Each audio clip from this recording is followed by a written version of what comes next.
In the grim-dark universe of Warhammer 40,000, one of the most compelling themes is the interaction between the transcendent and the human, particularly through figures like the Emperor of Mankind, the Primarchs, and the Space Marines.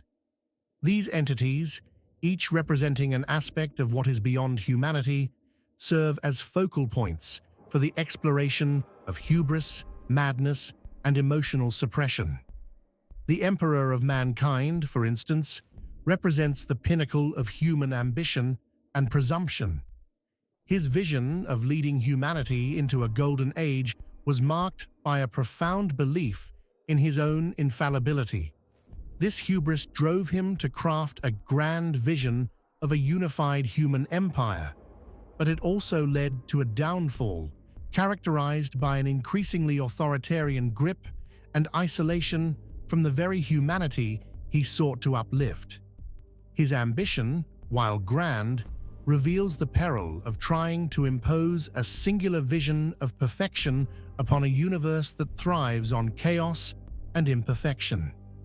The Primarchs, genetically engineered sons of the Emperor, each embody different aspects of this transcendence and its consequences.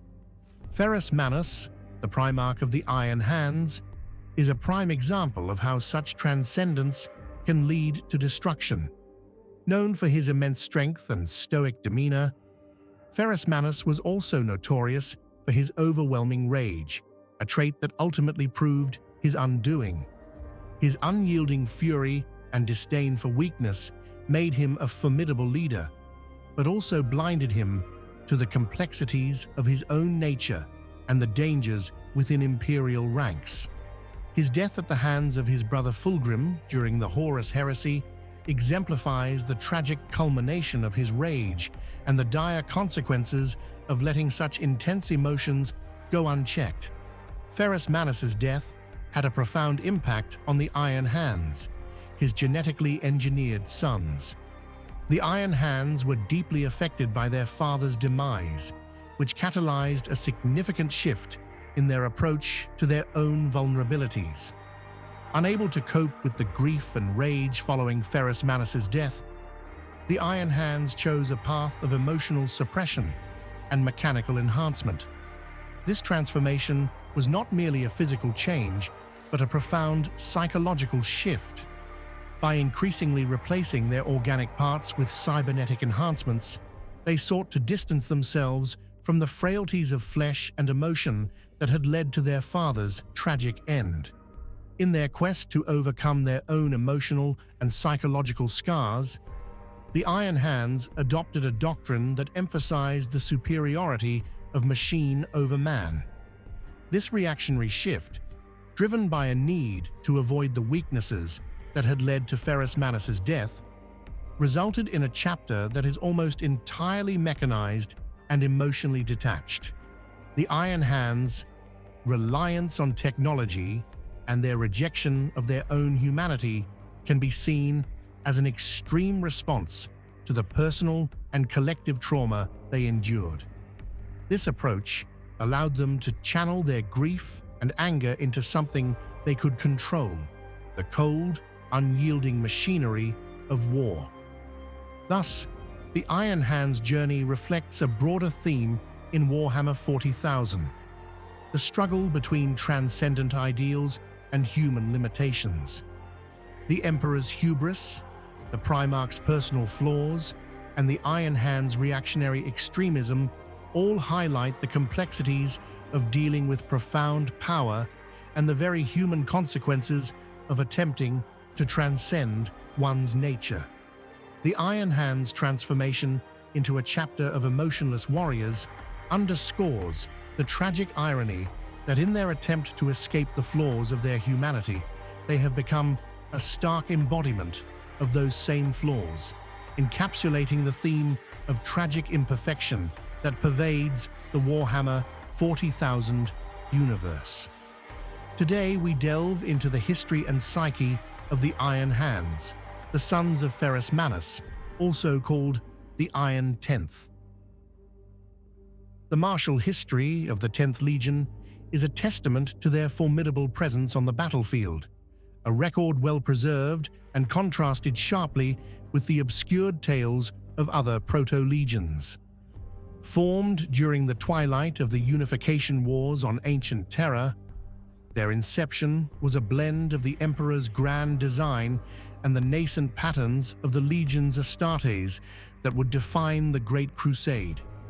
As they were armed and organized, their preparations mirrored the evolving strategies of their time, poised for the monumental task ahead.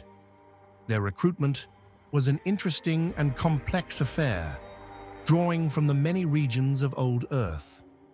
This included recruits from the bustling Covertine Plate cities and the former enemy territories like Solus Stellax. Notably, the fierce and warlike denizens of Old Albia contributed significantly to the 10th Legion's early ethos. Their brutal culture and martial prowess infused the Legion with a warrior spirit that predated their formal establishment, shaping them into a force of unrelenting strength. In the final stages of the Unification Wars, the 10th Legion proved their mettle in the Sol system, engaging in fierce battles against mutant scythers from the Mikan aggregation and purging the Xenos' Lyax enclave beneath Oberath's icy surface. These early engagements highlighted the Legion's discipline and effectiveness in combat, though their victories in these hostile environments did not yet fully reveal the distinctive warfare style for which they would become renowned. The 10th Legion's true prowess emerged during their third major engagement, the invasion of planet Zeo-234, commonly known as the Battle of Rust. This arid, desolate world, rich in corrosive minerals and littered by remnants of ancient cities, had been seized by the orcs of the Crooked Claw Empire. This greenskin empire, sprawling across 60 star systems, had turned Rust into a grim colony of exploitation. The Great Crusade's massive offensive in 807 M30 aimed to liberate this world and its enslaved human population, a task entrusted to the 10th Legion, supported by the Urshan Velites and the Halgantine Covenant of the Legio Cybernetica. Under the command of Lord Commander Amadeus Duquesne, the 10th Legion executed a battle plan that showcased their tactical brilliance, known as the Hammer and the Storm. After a powerful orbital assault, the Urshan forces engaged the Orcs, drawing them out into the open. Once the Orcs were fully committed, Duquesne unleashed the 10th Legion as the hammer against the storm of Orc aggression. The Legion's armored units moved forward in a relentless assault, their disciplined ranks slicing through the Orc horde with devastating precision. The clash turned the wasteland into a theater of death, where the 10th Legion's disciplined fury and strategic acumen led to an overwhelming victory with minimal casualties. The success on Rust solidified the 10th Legion's reputation for remorseless and highly coordinated warfare. Their use of the hammer and the storm tactic became a hallmark of their approach, earning them the moniker Stormwalkers among the Urshan. Their tactics were emulated by other legions, although not universally adopted, as some legions found their discipline and style unsuited to their own methods. The 10th Legion, forging a distinct identity with their victories and strategies, seemed poised for further glory. However, the discovery of their Primarch on the harsh world of Medusa would mark a new chapter in their history, altering their trajectory in unforeseen ways. Under the formidable command of their Primarch, the 10th Legion evolved into a quintessential engine of war, embodying a purpose-built machine, stark, efficient, and relentlessly brutal. The Primarch's influence was profound, redirecting the Legion's already evident penchant for systematic combat into a more refined and unyielding form. Ferrus Manus, seeing a reflection of his own fierce spirit within his Astartes, harnessed their fiery rage and pride with an ironclad grip of discipline and logic. Embracing the relentless pursuit of technological superiority, the Iron Hands adopted a mantra of victory through the most direct and efficient means possible. Their name became synonymous with cold, unyielding efficiency, like the very iron hands they had chosen to represent themselves. From the outset, Ferrus Manus proved to be an unyielding and exacting leader.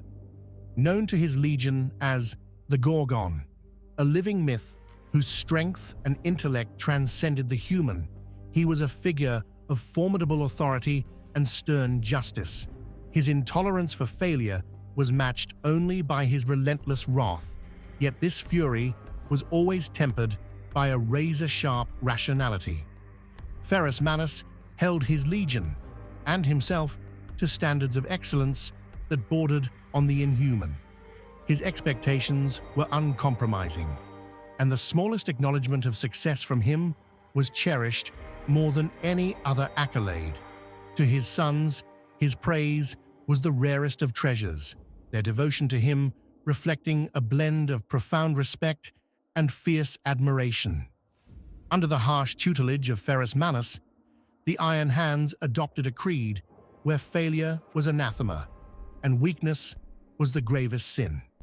This belief was forged in the fires of their Primarch's unyielding principles and shaped by the harsh realities of their existence. Weakness in the eyes of the Iron Hands was a dangerous threat, as it had once heralded the terrors of Old Night and jeopardized survival on Medusa. As such, any sign of weakness, whether in their foes or within their own ranks, was met with unrelenting disdain and purged with brutal efficiency. This doctrine of survival of the fittest was not merely a strategic advantage, but a core aspect of their identity, instilled deeply by their stern father.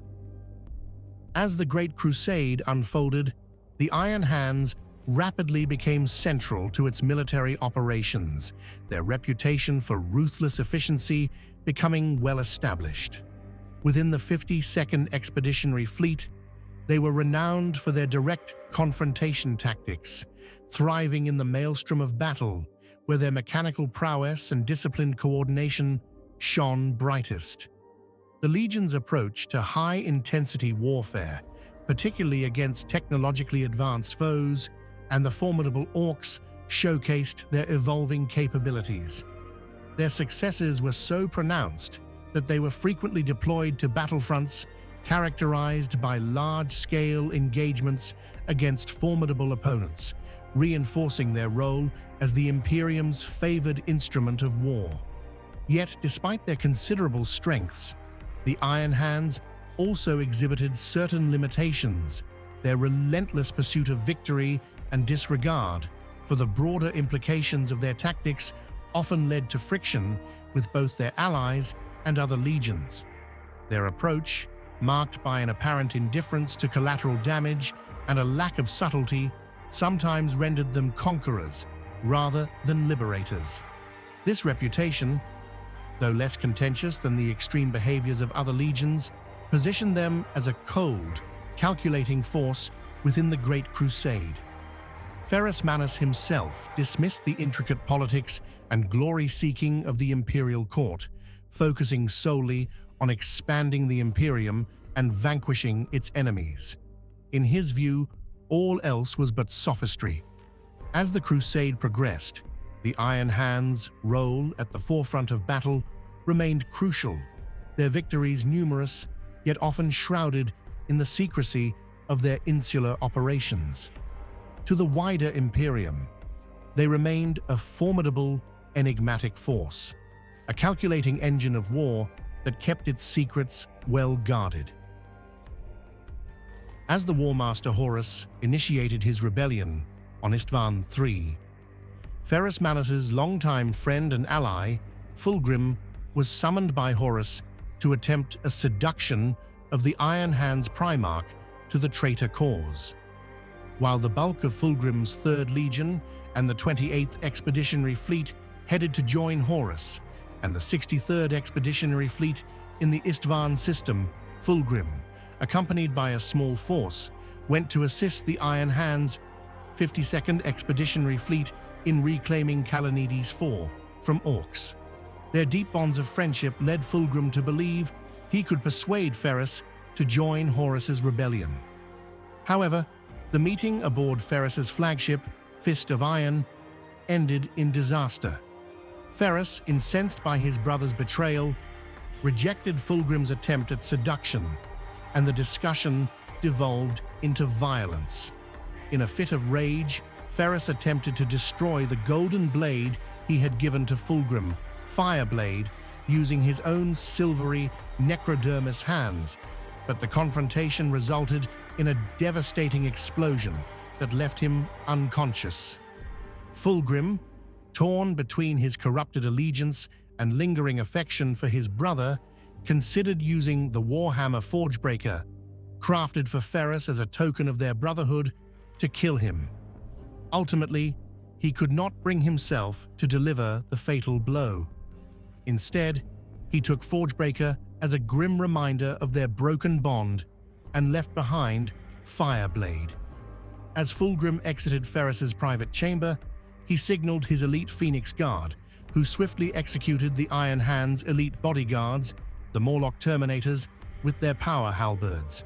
They also nearly killed the Iron Hands' first captain, Gabriel Santor. Fulgrim and his forces then fled in the Firebird, unleashing a surprise attack on the 52nd Expeditionary Fleet with the battle barge Pride of the Emperor and its escorts. The attack crippled the Iron Hands and diverted attention long enough for Fulgrim to escape into the warp and reunite with his 28th Expeditionary Fleet in the Istvan system. Consumed by fury and the betrayal of his friend, Ferrus Manus, along with his legion, received urgent orders from the Emperor through Rogel Dawn. Together with the Raven Guard and Salamander's legions, the Iron Hands were tasked with assaulting Horus and his followers on Istvan V. A second wave of Night Lords, Iron Warriors, Alpha Legion, and Word-Bearers would follow. The Imperial fleet established orbit over Istvan V, and the Loyalist legions began their planetary deployment. Thousands of drop pods and stormbirds were launched.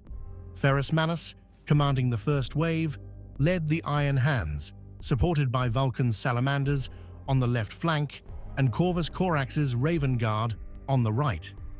Despite a balanced force of 30,000 traitor Astartes against 40,000 Loyalists, Horus anticipated the attack and prepared to counter it. The battlefield of Istvan V turned into a brutal slaughterhouse. The traitor legions, driven by the powers of chaos, clashed with their former brothers amidst the devastation wrought by Titan war engines and the corrupting influence of the Dark Mechanicum. The Urgol Depression became a grim testament to the sheer ferocity of the conflict, with both sides fighting fiercely.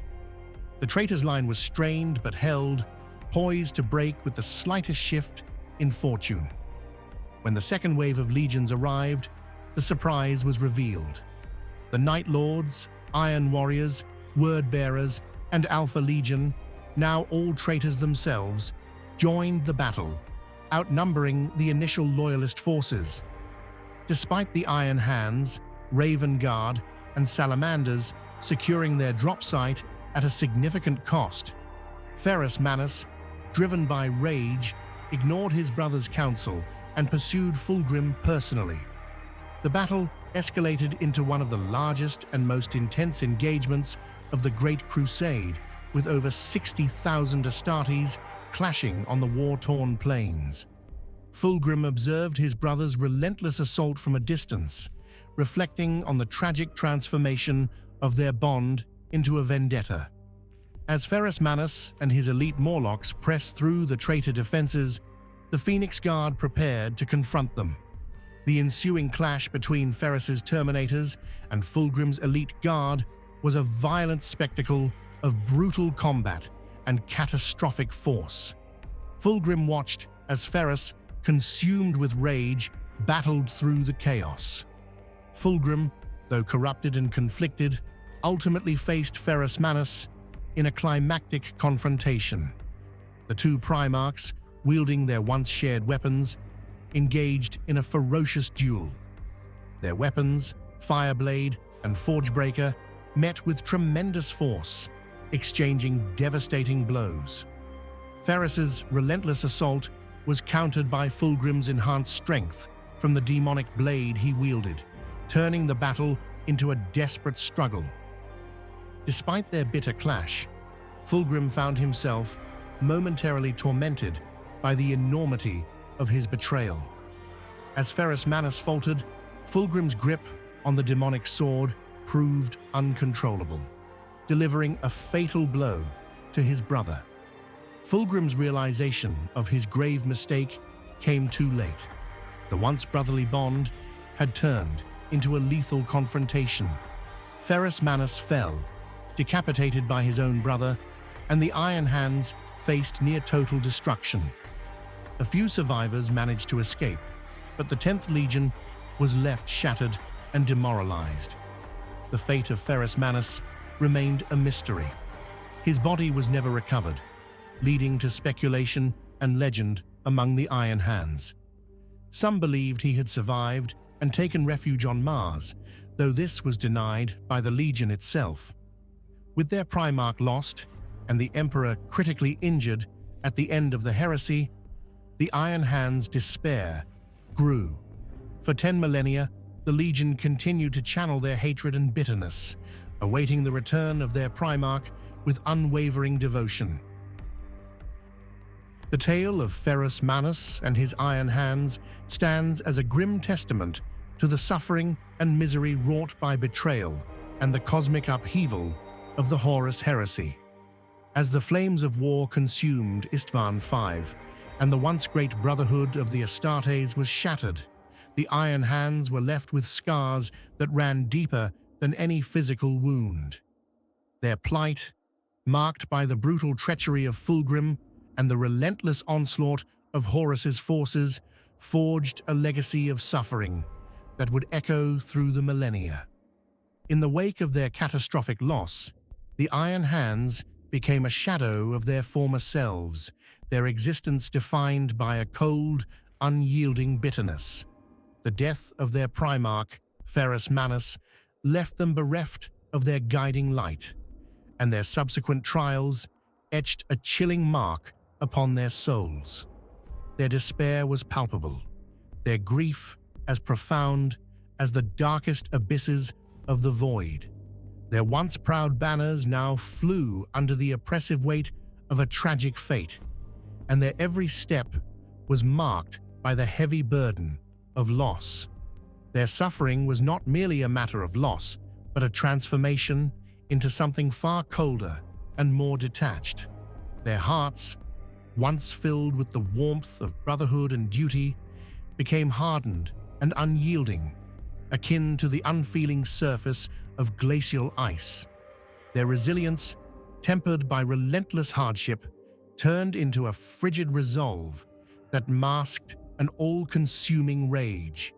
This restrained fury simmered beneath their stoic exterior, like a cold flame that threatened to engulf and devour them from within, turning them into mere metallic shells of their former selves. The Iron Hands' despair and fury, while never fully extinguished, were channeled into an unrelenting drive for vengeance and survival. Their hearts, though still beating with the same fervor of their past, were now encased in the ironclad resolve of those who had seen their hopes torn asunder.